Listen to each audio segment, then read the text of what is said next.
I'm Cody, the director of Women's Work Film. Women's Work, a film. And this is Barbara Matthews. Barbara is somebody that we interviewed in our last film. Zena's just off camera here.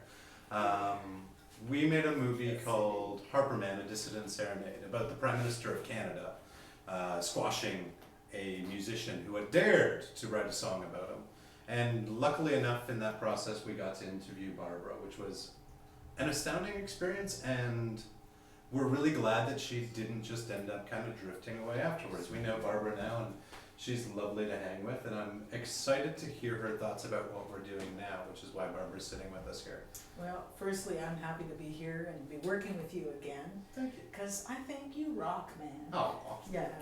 But Cody approached me because I was involved in the Harperman flash mob sing-along all across Canada to change our government, to wake people up and not just sit back and go, oh, I'm a victim, I have to do whatever they tell me, even though I'm pissed off. So I was thankfully retired and I was unable to be fired.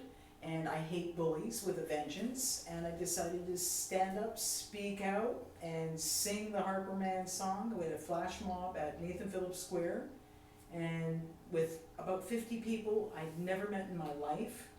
And I was the point person. I just threw the Canadian flag around me, and they went, oh, and then came together. We even made friends with the security guard who tried to kick us off, and he sang along too.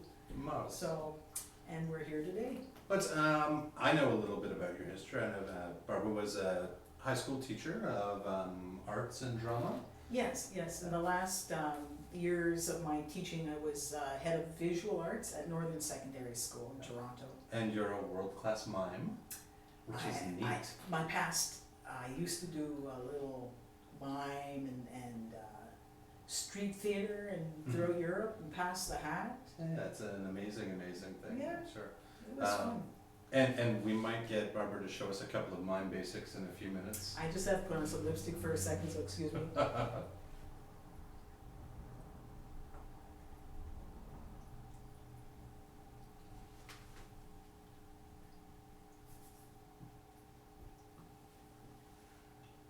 So, is a lot of that about exaggeration? And having fun, Mhm. like living life fully and being who I am, which is a high extrovert. I'm trying very hard to contain it and manage it and not go crazy. Yeah.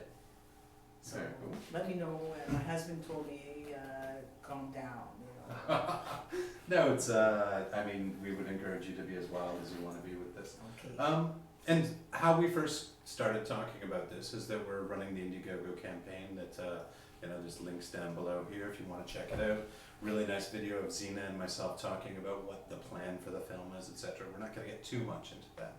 But we wanted to talk to Barbara. Barbara was one of our first supporters on the Indiegogo campaign, and we're like, oh, she's a sweetheart. And then we started thinking about it, and we were like, well, why is Barbara supporting us? She's not a computer programmer, these kinds of things. Zena and I had a conversation about it, and we decided the coolest thing to do would be to ask Barbara, as a person that's outside the world of computer programming, what the importance of the film that we're in the process of making is to her. Well, I don't know a lot about women in coding, but what I do know is we need that venue to use all the computers that we have today, the cell phone. I think it's a complete different world when they created the algorithms, and I'm sure I'm not pronouncing anything correctly, so forgive me. But they were trailblazers. And I like people who use their gifts and shake things up and make the world shade more beautiful. Yeah. Well, it's actually profound, the effect that the computer has had on the world. I mean, I like to curse it because it's my constant.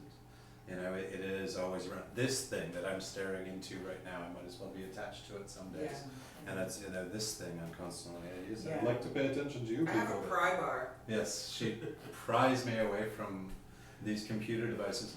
But the things that we can do, the things that the world has been able to do, including going to the moon as programmed by Margaret Hamilton and Yeah. so many other women working for NASA, including the women of hidden figures like Mary Jackson. The more we dig into this, the more that we realize that coding is born of woman. Yeah. It's not a halfway kind of thing. It became, like, after the first programmers and the first situation in which women are working with the first machine, the ENIAC, it became a thing that ended up 50-50 by the 60s, that kind of stuff. But all of the really, really cool wild innovations like the looping function, which is integral, and the very idea of the analytical computer, all came from women. And You know what, I'm gonna interrupt you here. What bugs me, what really pisses me off, if I can be so crass, feel free. is that I didn't know about it. I didn't hear about these women. Yeah. I hear about the men, but not about the heroines, Yeah. the unsung heroes.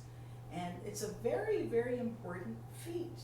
And it's their invention has completely transformed our lives, improved in many ways. Maybe, like you said, we become a bit addicted and dependent. And nonetheless, it's a wonderful invention, coding, and I didn't know it was created by women. And I mean, so ultimately, I'm somebody that watches a lot of documentaries just because it's what I do. And I've watched a half dozen documentaries about Bill Gates. I've watched a half dozen documentaries about, I can't remember his name, the dude from Apple. And Dude from Apple. this dude from Apple.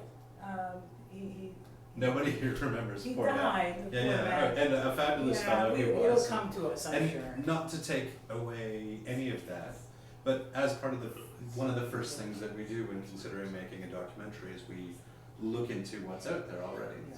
And there's some things. You know, there's a really lovely doc, and I strongly recommend it, called The Computers, and it's about the women of the ENIAC machine. It was made by Kathy Kleeman, I believe her name was. She was the woman who kind of resurrected the information that had been top secret for 50 years. And then she brought it back out into the light, and she's eventually made a documentary. Came out last year. I'll send you a link to it later. It's really neat. I have another idea. But that's 20 minutes. If I can interject for a minute.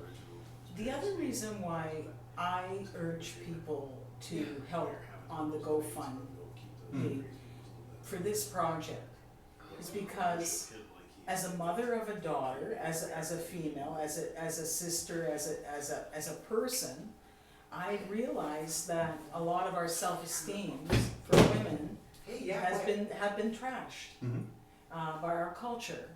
And I was looking through some vintage Life magazines and came across some ads. I'm not sure if how to show this. Well, I've got it right here. Oh, great. So there's Okay. a couple of them. Well, I'm looking at the far left one with the caveman image here. It says, a cigar brings out the caveman in you. And when I look at that, I see the subservient, semi-clad, blonde woman at the feet of this masculine, manly man with a phallic-like symbol, bat and a cigar. And growing up with this stuff, and then I was born in 59, so I was growing up in the 60s. I felt I wasn't taken completely seriously as a female. I wasn't beautiful because I didn't have that hairstyle, long blonde. And oh, look at the middle one. How happy can a chubby girl be? Well, my figure is not like that. And I have other siblings and friends who have a bigger figure for a female, and they all felt like the size of a pea, not looking, but felt small because they were chubby. And the other image you had there, it's the catch of the season. You know, it looks like she's in bondage. So we had to wear all this attire to look good. And I mean, that rips your self-esteem into shreds. And I've been constantly having to override with self-talk. I'm okay, don't compare myself to others. So you get these brilliant women in coding. We're talking 1940s, I imagine. It took tremendous strength that they got out there, did what they did, and reshaped the course of history, herstory. So I think put some money out on this brilliant idea. It's going to help transform how many people see women, not just women seeing themselves, but how men see women as equals. And I think that's, I mean, in a nutshell, why it is that we're doing this. Zena is super driven with regards to this subject matter and the shift that needs to change in it. And I mean, ultimately, in very real ways, it's what's good for society. Yeah. And I can address that in a couple of ways in which it's good for society. We do better as men when we are working with women. You know, when there's a partnership, when all perspectives are represented. Yeah. And I'm not trying to say that there's a uniform masculinity thing and a uniform femininity thing, but when those things are integrated and we're not so fearful of them and, you know, there's not any weirdness, we all do better. Well, I've been thinking about this a lot, and I go, it's not always society and culture which restricts the female section of humanity, but it's sometimes females versus females. Sure. And don't we learn that from things like these ads that you had shown us? It's you know, this is showing a woman what a woman is to be. Do you have the one with the two women? Men designed those. Keep that in mind. Yes, yes. The Dawn Breakers of the world. You have the one with the two underwear. I can show it right here. Yeah, the two underwear women. These women are having to shop for their men and choose the right type of underwear. I mean, like, it doesn't really interest me. Maybe somebody is interested, but it doesn't really do it for me. Oh, and the maiden form bra. I remember this ad growing up. I don't know if you can see the woman. I dreamt I was floating or hanging out in my maiden form bra.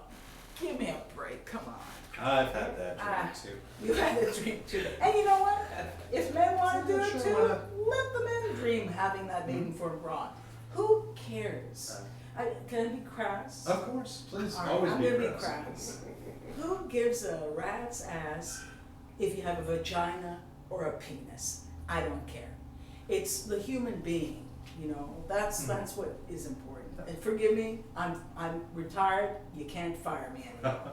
And I mean, personally, all my experience in life points to the fact that women are every bit as much as competent as men, well, possibly more so creative. I can't even define that. And yet there is very clearly this thing in our society. And one of the things that we're trying to show with the film is that there are these heroes of the past. Yeah. Is that you know, not that women need it, not that women need to have defined, but I think it helps to know that this came from somewhere, and that there were women involved, and that it was important, and that it should be celebrated, and that can be inspirational. It's a story that needs to be told, and it's a story that needs to be heard, and I think you'll help free people's mindset, so they start to see a bigger perspective of how did we get to be here to have this thing? How did this thing come about? And allow people permission, especially women, that give yourself a pat on the back. For sure. And it's I mean, one of the things that I've been in the process of over the last couple of years is figuring out, and I mean, I know that this word turns some people off from the idea, but I think it's an important one. I've been learning about my own privilege and what that actually means, and the advantages that I have as you know, a white dude who's tall and maybe vaguely handsome. I have no idea. Handsome, and good posture. That's important, of course. But I'm and with great nails too. Yes. I've been trying to figure out what this means, and how I'm a little bit ahead because of it, or advantaged and what this privilege has. There's something in me. I was told as a child that I could be an astronaut. I was told as a child that, and very literally, there was a plan in place when I was 12 years old to be an astronaut and what I needed to do in life to do these things.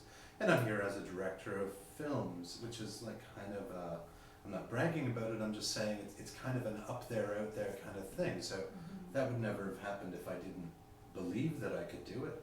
If every bloody director before me almost wasn't white male have opportunity and had the opportunities to do so. I think it's harder for women directors. I think it's harder for women in segments many ways. It takes tremendous self-talk to override a lot of these barriers. If I can share my own path, when I was a teenager, I was writing and illustrating children's books, and I started a mime company. But what helped free me was a way of expressing it in a safe place. And I took on personages, other characters, so not little. Okay, here's Charlie. I hope it's all right that I'm showing. No, I'm excited. All right, this is my childhood puppet, and my husband is in the background, and he told me I can't bring Charlie out, but I'm doing it anyhow because I have strong sense of self. There we go. Okay, so when I was growing up, I would talk to Charlie, and Charlie would take over. All right, so get set. Yeah. All right. Hello. Yeah. How are you, Charlie? Bing bong. I'm okay. I'm all right. Now I'm gonna put him away because Sure. I'll start to get possessed. But we were just getting started. I know, but it takes over, and I start to get possessed, and it takes It over. allows you a different perspective. But I would go through the puppets and then find these other parts of my personality. I'm not really so much a linear thinker in terms of mathematics, science. Mine is more intuitive, hands-on. Having a puppet like Charlie allowed me to explore that side of myself in a safe place. But when I was going out, I remember scaring a lot of people I was dating because I would start saying, hello! Or I would go, baby! I'm a baby! And I'm scaring my husband right now. But it was, who cares? If I was a male doing that, maybe I would not have scared people away. I spent like 40 minutes doing that to Zena in the kitchen. Oh, you were experimenting. Okay, you know, hey, as long as it's We were discussing the concept of females being raped. Oh, that's pretty But that on a daily basis, how we put up with a certain amount of continuous sex. So he was expressing it, and the only way he knew how. That's true, it's true. I remember when I was starting the Mime company, one of my teachers, a male teacher, said, I was showing them, how to do the wall and how to do, this sort of pole that you could, reshape and do things like lipstick or whatever, or make into a thread and like that. And I gotta put it down, but I'll always see it forever over there. And he said, forget about the illusions, show me, baby, how to be sexy. And I thought, creepy, there's a bit of a boundary issue. Maybe if I was a guy, I don't know. We start to cross into a gray area there. Sure. But going back to women in coding, I think these women were trailblazers. They had courage, they had passion, and they had brains, and they made a difference. And for that reason, I say, guys, put some money down on this film. This is going to help a lot of people today. It's going to help people tomorrow in the future. It's a story that needs to be told. So that's why I'm here today. I really believe in this. It's very important. And Cody and Zena are great. Well, thank you. I'm going to get all blushy here. And thank you for coming in and having this chat. It's been fantastic. We don't see each other often enough, but I'm so glad you made it today. I'm glad. Can I say goodbye with Charlie? Of course you All can. right. I'm gonna let her rip. Yeah. All right. And again, the crowdfunding, there we go. This direction is down just at the bottom of the screen right here. There should be a link. If you can't give a little bit of money, tell your friends. Tell your friends what you think about this. If you have any questions, we're happy to address them either on Twitter or on Facebook or anywhere else you like. And Make sure you say the website as well. Oh, womensworkfilm.com is the website. You can check it out.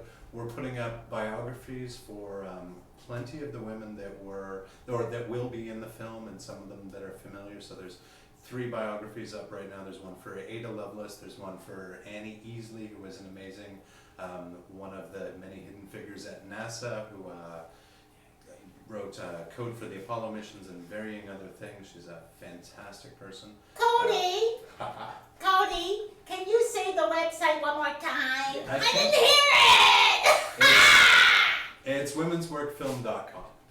Thank you. And Bye. thank you both.